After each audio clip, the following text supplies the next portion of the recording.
Welcome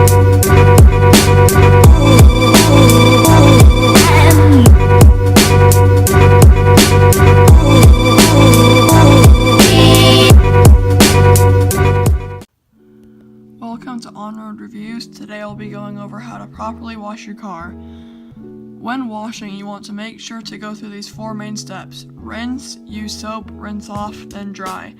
This will ensure that all areas get completely cleaned and leaves no water stains on windows. With these steps, you then need to follow the process of washing one side of the car at a time. For example, start with the roof so that when you wash the dirt off, it doesn't go onto the other parts of the car. Using a process when going through the main steps is crucial because it makes it much easier to wash the areas and you will not have to do one step more than once. You can kind of see there's a lot of dirt and grime on there, so we'll need to use the soap to get that off, and the chrome along the front here, the lights, just some paint stuff. Wheels really dirty and the tires need shined. Windows too, all the wheels, back, roof is really bad, so we'll need to do that first, and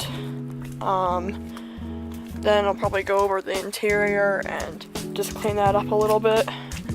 So here it is before. I'm just gonna go ahead and start up here. Just got the sponge, the soapy warm water, so I'm gonna get the roof done so that you don't do this at the ends and the dirt drips all the way down the clean sides. So then once you've got it all covered in soap and washed off, you want to go over it with a hose to get all the soap off. Last step, once you've got it all rinsed off, you want to go around it with preferably these type of towels.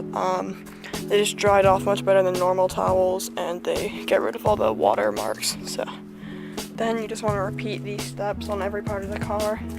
You can start it from wherever you want, the front, the sides, the back, but just kind of keep it going quickly so that none of it dries on there and you can get the job done quickly. So here's the finished product. As you can tell, all the dirt from earlier is gone. The red has fully come out now. The wheels are a lot better, got all that dirt and dust and off. As you can see, windows very clear, very reflective. Went over the chrome a bit, some of that was dirty. Yeah, overall it looks really nice, and that is how to properly wash your car.